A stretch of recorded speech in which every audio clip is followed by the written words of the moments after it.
Hey folks, this is John Chow from Cruise Addicts. I've got a wonderful guest today. It's Don, or DB, from EatSleepCruise.com. Let's go to the interview right now. Thanks again for joining us. You look great. How are you doing? I'm sorry? How are you doing with all this going on in this quarantine? I think we're handling it all right. Of course, we miss cruising like most folks, like cruise addicts out there. But we're lucky that we're healthy and safe so far. How about you guys? We're doing good. I mean, I just got a haircut, so it's which is a big deal. I know we've had to. I just talked to my brother in New York, and he's like, "Yeah, I can't get a haircut." And that's why I have the hat. You don't want to see what the quarantine hair looks like. Heidi's always can't wait for me to get a haircut in a couple of weeks when things open up here in Massachusetts. But besides that, I mean, that's small potatoes compared to everything that's going on out there. Yeah, exactly. But it does make you appreciate those little things. That's what we've been talking about, just with, obviously cruise travel, which is such a luxury thing in our lives. But yeah, just everything. Have you got a lot of takeout? Are any restaurants open where you're at? We have, yeah. I think things are opening up slowly in the Massachusetts, Rhode Island area. We live in Massachusetts, but right on the border of Rhode Island, and Rhode Island's opening up a little bit earlier than Massachusetts is. But yeah, I've done a lot of home projects since we've been home. We're partially furloughed for our full-time jobs. Eat, Sleep, Cruise, as you know, similar to Cruise Addicts, isn't our full-time gig. It's a side thing. So other things going on with our business and our lives, just trying to take it one day at a time. Now, for people that might not know about your website, could you introduce them to your website and tell us all about it? Yeah, sure. So eatsleepcruise.com and our, all over social media at Eat Sleep Cruise. It's a community that we've been building for the last 5 or 6 years now. And it started off with a blog, and now we have social media and doing some more YouTube the last year and a half. And it really where we share our passion for cruising. As I mentioned, it's not a full-time thing. My wife and I who run it, we're co-editors. It's a 50-50 thing, is where we get to share reviews, tips, and a lot of different cruise things that we've experienced firsthand. So I'm going to ask you, I'm doing like an interview series, so we can start that up. I'm going to ask you a couple questions. I was doing a little bit with Scott, and he broke out. We'll try to get him back at the end of the show here. We're doing a full 60 minutes here with the cruise quarantine on. So thank you again for joining me. And I thank you for everybody in the chat. We're going to get to Will Cooper says, congratulations on the 1,000 subs. And I'm like, yeah, hopefully his dogs don't jump in here again. Well, the dogs are excited too for 1,000 subscribers, so congrats on that. So I'll try to mute myself here. So when was your first cruise, and how many have you been on now? So our first cruise is a couple. Heidi and I, we went on Legend of the Seas, and I think that was in January of 2007, I believe. And since then, we've been on, I think our Freedom of the Seas cruise made number 32 or 33. So in that, we went on Freedom of the Seas actually right before all this happened, early in March of this year. Okay. And now, what made you fall in love with cruise travel? Was there a certain thing?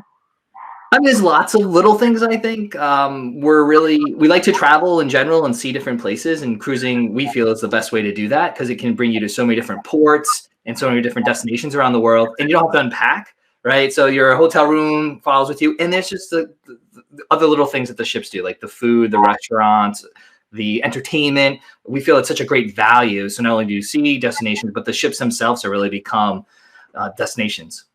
Oh, no doubt. Now, do you have a favorite port? And is there a certain reason why it'd be your favorite? I mean, we have lots of favorites, I would say. Maybe, I think that when people ask that question, it's really difficult because there's so many places we've been to that we love, and we always find something about a place that we love. But I would say one region, at least, probably our favorite place to visit is Alaska.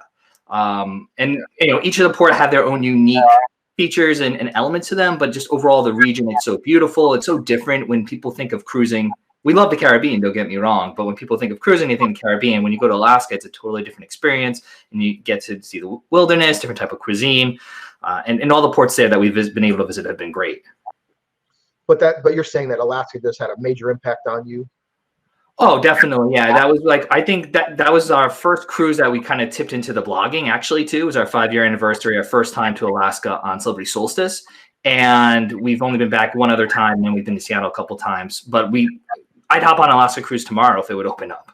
Yeah, it's funny you say that. It's not because my cruise to Alaska, I did 2 weeks. I did a week on the land and a week on a ship with aboard the Island Princess, and it just blew me away. I think there's the whole the authenticity of it all, just how raw and untouristy it was, just was amazing. And I've basically been a Pied Piper for Alaska cruises since then, but it is a significant cruise to go between the air and everything else. You don't get to do it as often as say a Caribbean cruise, but it's amazing. Right. I mean, we're on the East Coast too, like you. Yeah. So getting across the country, and then a lot of the experiences there aren't cheap either. But they're when you're going to go on a dog sled or get to go on a glacier. So I mean, there's still a good value to them. But yeah, it's not something you can hop on like a Bahamas cruise or cruise to the Eastern Caribbean or Western Caribbean. It's definitely an investment when you go to Alaska, but well worth it for folks who've never been. Oh, it's incredible. And like I said, I've been a Pied Piper ever since. So now I'm gonna get into some more questions here. So when you run into someone and they say they'll never go on a cruise, and it's kind of an absurd excuse. I know you've dealt with these people. Is there something that you say to them to help them motivate them to actually take this cruise experience to enjoy it? Well, those people are everywhere. I don't know, like why are they all everywhere? Yeah, I mean, I think it really depends on the person, getting to know them. My brother was actually one of those people. He didn't want to go on a cruise for multiple reasons, and then his now fiance, when they first started dating and they'd dated for a while, wanted to go on a cruise because she and her family liked it. And I talked to him, and I knew him. I said, "Listen, Rich, my brother, I know you. Let me pick the ship and the itinerary." And now they go on at least a cruise a year. He loves it. So I think it's really finding what those individuals like. We have other family members. Some people like the freestyle. Some people like the structure, like Heidi and I. We like to go on a cruise and have everything pre-planned. Other people kind of just want to wing it. So I think cruising is so different. There's so many different size ships, so many different types of brands that cater to different types of travel. So when someone says that, if I know them well, then I can say, all right, I know you, this is what you'd like. But if I don't know them, I try to ask some questions like, what style of travel? Is it a family or just couple? Is it going to be a large group? And what do you want to do? Do you want to land on the beach, or do you actually want to see and do things? And once you get those questions answered, I think you can find the right cruise for anybody. So you touched on something. You like to have it all pre-planned. And to me, that sounds like you just don't want to have to overthink the vacation, because to me, that if you have to go there and wing it, sometimes that can add a layer of stress as far as cost and everything else. So why do you prefer to do that? Is that the same reasons, or based on your own words, why do you pre-plan everything? Well, it's partially Heidi because she's crazy. No, but she can't hear me now. But we're both, my wife, we're both type A personalities, so it would definitely be stressful if and this has happened where we've had itineraries change, like pre-cruise because of storms or whatever. Like we have everything planned, shore excursion. If we have restaurant reservations, we always do traditional dining, so we always have that set.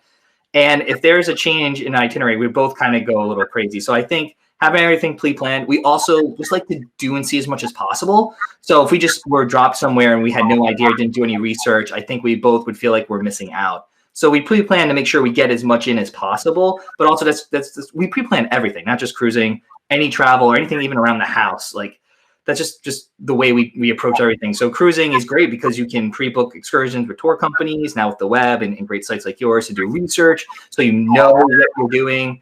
And yeah, I think cruising enables that. That's another reason we love to travel on cruise ships. Yeah, well, that's great because some people just might wing it. I've actually known relatives, and they didn't know anything about anything. They get on board and they're just like, "What do we do?" And like middle of the cruise, they're starting to figure stuff out, and you're like, "What have you been doing?" You got to look at the daily planners. You have to actually you just can't overly wing it. I mean, you could, but I think you should be a little bit of aware, of what you're getting into. And sometimes those people who do wing it, they end up having great experiences because they discover something, or folks who just say, "Oh, I'm just going to walk around the port and see what happens," and maybe you find a new tour provider or some local there, or some experience that you never heard of. So we're not wholly opposed to it, but we always have at least something planned, and then sometimes we'll even allocate free time. That's how crazy we are, to do some of that too on our own. Because yeah, once in a while, if you're just exploring or walking around, you might discover something that you didn't find online or didn't know about. Okay, so I'm going to get serious. This is a serious time in our interview, and I know we go way back now. So I think I can ask you this question. so Don, your life on this earth is coming to an end. You're going to have to plan. You and I are going to have to plan your last cruise. Okay, where do you go, and what ship is it going to be on? Oh, well, I would say if it's his last cruise, like bucket list. This is it. I mean, you got some bad news at the doctor. You're pulling out the good stuff. I mean, so I think we would do. It might be a little bit of a cop out, but I think we would do a world cruise. And I know some world cruises have different itineraries, so we do some research. We would probably go with Viking Ocean cruises. I mean, the other cruise lines do a great job with their world cruises, but again, to experience Viking River Cruise and then a little bit of the ocean, I think they would be kind of the person to do such a long voyage. So world cruise is usually 100+ days. And I think I would look for a place that got to visit some locales in like Southeast Asia or the Middle East, maybe Africa. So one of those routes, maybe that starts on the west coast of the US and heads in that direction because we've never really traveled there. And yeah, I mean, we would just do it up and I think Viking would be the cruise line to go with. okay, so this is an interesting question. That's a great answer. Thank you for that. Sure. So, have you been to Asia at all? Have you actually been out to Asia? We haven't. No, the furthest we've headed out there, we went to Hawaii, which doesn't really count because it's in the middle of the Pacific, right? But no, we've never been to any of that part of the world. Our first trip together to Europe was actually in Northern Europe when we did a Baltics cruise, which was actually with Viking. So, I mean, there's so many places we want to visit in the world. So picking one would be difficult, but I think seeing that region of the world, we definitely want to get into South America more, Africa more. Now they have Arctic Circle cruises, Antarctica cruises. I mean, cruise ships go everywhere now, so we're happy to go where cruise ships go. Yeah. So this is gonna be like a wide open question. So, do you have a story from one of your, during your travels that you came home and you might tell your friends, of course, that you can share here? Some travel story of some type that you can share with other people. Like, you won't believe this. Well, we'll keep it PG, right? So. I mean, I guess I would have to say, I mean, we have a few, but I guess the one that's most pertinent is our last cruise, which was on Freedom of the Seas, right? So we made the decision to go on the cruise early March. The CDC, the government hadn't made any regulations, no changes. Of course, we had heard of things happening on cruise ships. And we're supposed to dock back in San Juan, Puerto Rico, Sunday morning, wake up Sunday morning, and the ship is just moving fast.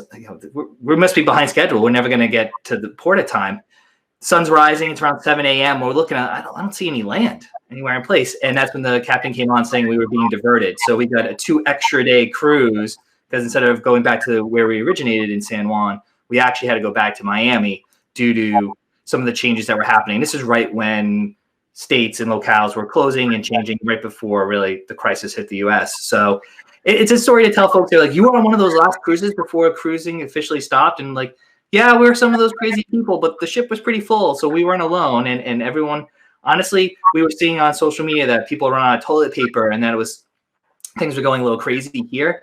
And we were just relaxing on the ship for 2 extra days. We had the drink package and they grandfathered us in. So we got those 2 extra days on the drink package and we had plenty of food and everyone was in good spirits. I think people were practicing a little bit more, washing their hands more, which people always do on cruise ships, and maybe spacing things out a little bit. So, social distancing hadn't really become part of our lexicon yet. So it's something I can tell folks that, what was the last cruise? Oh, it was right before all this happened.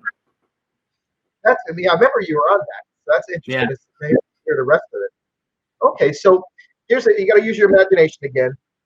Imagine you can order, you open up your app on your phone right now, and you could order your favorite foods from any cruise line, kind of like the Grubhub of cruise ships. And different cruise lines you can have it. What would you order for entree, appetizer, dessert, or many different line? Yeah. So I guess one of the, and I know Heidi's would be different than mine because we have totally different tastes when it comes to eating. I would think, it's great stuff we love from all the cruises we've been on. I think one of our favorite places is Food Republic, which is on some of Norwegian Cruise Line's largest ship. It's a tapas small plate. It's got a little bit of Asian cuisine. It's got, kind of all different culinary mixtures. It's a fusion restaurant. That's whatever, it's fusion. So I would just probably pick random stuff off the menu. I haven't had anything bad there. But that would be more like I guess for the appetizers. And then for the main course, I think the brand new Giovanni's Italian kitchen that they put on some of the Royal Caribbean ships, we had never eaten the previous version of it, but now it's kind of, they've revived it and they're putting it back on some of their ships. The pasta dish I had there, it was like clams with like a white sauce, delicious, unbelievable. And the desserts there were really good too. But Carnival, we did our first Carnival cruise earlier this year, and I was very impressed with all of the casual cuisine on that restaurant. So Guy's Burgers were great. The Cantina was amazing. The 24-hour pizza. So I would just have a smorgasbord of food from basically all the major cruise lines. Did you try the Italian restaurant aboard the Carnival ship? We didn't. That's the one thing. So we have to go on another Carnival cruise as soon as they open up. We didn't. We just didn't have time. We were on Panorama, and there was so many things to try and taste in 7 days. But we did basically everything but that restaurant. We didn't even get there for the lunch. They do the pasta bar. Just the way the itinerary fell in our schedule, we never got there. But it's definitely on the top of our list. They have the best. First of all, it's free. Right. And second of all, when we go to Carnival, we'll usually go right up to that restaurant. It's usually above, and they have a pasta clam sauce, which is to die for. And I actually have had the dinner clams, and the lunch portion is actually better because it's like a little different sauce, but it's perfect. If you like linguine and clam sauce, it's to die for. Literally the best anywhere. So that would be like my order, like every day, like until I got really sick of it. So okay, great answer though. Let's see here. What port do you choose to stay on the ship? Is there some port that you go, okay, we've been in the Caribbean, we've been here, we're just going to stay on board, and what do you do when you stay on board? Yeah, I think we would only stay on board on a port we've been to a bunch of times. So unfortunately for Nassau, we have been there so many times that we do tend to stay on the ship. The last couple of times we were doing just those 3-day cruises where it went to the cruise line's private island, then you do Nassau, and then you kind of come home. So those itineraries, we usually stay on the ship, and we just enjoy the empty ship. Yeah, that might be limited amenities open, but usually the water slides or the pool actually is empty, so you're not in there with everyone else, and just enjoy some sun and a couple of drinks. So the ship's nice and quiet, but that's probably the only port. Some ports we've been to a few times, like 2 or 3 times. I mean, Nassau, I can't even remember how many times we've been to, but other ports that we've been to 2 or 3 times, maybe we'll do like half a day. Right. So we'll do something early in the morning. We both like to get up, and maybe we'll do a tour or do something new or some type of experience, and then get back to the ship kind of early. And it's still relatively quiet, and just, again, enjoy some loungers or a drink or some peace and quiet. Or now with the blog, we do some social media, right? We always get the Wi-Fi package. So if we're on the ship and we're enjoying the sun and some drinks or whatever, we might be on social media. But what about you guys? I mean, you've been to so many ports. Where do you stay on the ship? Nassau a lot of times. This last time we went to Atlantis, and it was the first time we ever went to Atlantis, and that was definitely amazing. I knew it was pretty pricey, but once we've gone there, now we realize why it's actually worth it. So I highly recommend that because it can be an expense, but it was really, really good. So usually Nassau. Sometimes Jamaica, but that's kind of what led us into a lot of the content we do on Cruise Addicts. Is we've actually reached out to different resorts. We're doing like these resort day passes. We did one in Jamaica. We've got it on a video on YouTube. We've done Atlantis, and that was really good. So yeah, basically we're finding new and exciting ways to enjoy the ports that maybe getting a little bit, we've been a little overexposed to. So yeah, that's kind of what we do. But I like that. But on top of that, if I just want to stay on board, I just find it really relaxing. Like I said, it's quiet. You don't have to. If there's an area on the ship that might be really congested or a special feature, or maybe that day you can go, be it a zip line or something else, as long as it's open. Like you said, a lot of times the ships do shut down when they're in port. Certain areas might shut down, but for the most part, if it's a very if a ship that has a lot of amenities, I think they tried to be open those days as well to serve people that want to take advantage of it that might not have bought a package or going offshore on their own. So, all right. So I know you and Heidi plan. So do you guys have any big money saving tips when it comes to cruising? Is there something that you guys do that you could share with our audience? Yeah, I think the 2 things that we do are, one, we book early. And I think a lot of the cruise lines policies now are, back in the good old days, you could just put a deposit down, and then if you need to cancel for whatever, you get your money back. Some of the cruise lines now have non-refundable deposits, and that secures a lower rate, but then you might lose $100 or $200 per person you put down. But in our experience, we've never really secured, in maybe where we live, like a good last-minute deal. But anytime we book a ship, we usually book 8 months to a year in advance. And that's mainly because we do the newer ships and also the larger ships. So we've never, I think I can remember one time where I had to call a cruise line to get like a price adjustment. And I know that it's a little debatable if they do it, but there was no issue. I got, whatever the difference was. It wasn't much. Say it was $100. I mean, still $100 is $100. But so number one, book early, and just make sure you read the fine print of the rate you get. I know Carnival has a bunch of different rates. Royal does too, Norwegian. But in our experience, booking earlier, I get you better rates. And then look through your cruise planner. I know right now some cruise lines are running ridiculously low deals on drink packages, dining packages, even some shore excursions or experiences. So we kind of, that A-type personality, we might look at our cruise planner a couple times a week when it's, even though, we have cruises that hopefully still will sail later this fall, and we're looking regularly, let's leave it at that, to see what's on sale. And we've been able to score 25, 30, 40% off different experiences or different packages doing that way. And I guess I like third quick thing is I would definitely look at websites like Cruise Addict. You can check ours out too to find shore excursions. We rarely book shore excursions with the cruise lines unless it's a timing issue. Like sometimes you have a very unique time in port, like a set 5-hour time or something based on the itinerary, or you're going somewhere really unique and it's tough to find. But you can usually get more, I think, a better value and even just a better experience in general if you find some private tour providers, and more of their own websites now that you can go and book online or email them. Yeah, one of my favorite websites is shoretrips.com. We've done things with them. We actually did a group cruise one time, and we rented yachts like for the group. So we had like 2 yachts in Acapulco, I think it was. We went and watched the cliff divers, and it was amazing. But it had like lunch was included, like beer and wine was included. It was amazing, and it was probably for the same price per person that it would be for a normal excursion. And you're like, okay, I think I've seen the light. That you can do really, like you said, you can do really, really good for these, by booking it local rather than going through the cruise lines sometimes. But of course, the cruise lines do a really good job too, because they've kind of caught on the past, as cruising's grown, and they've realized we need to be competitive and we also need to be unique. So they have a lot of unique offerings as well. We do. Don't get me wrong. We definitely still book short excursions. So that Freedom of the Seas cruise, I want to say we did one with Royal and definitely 2 private ones that I can remember. One with Royal.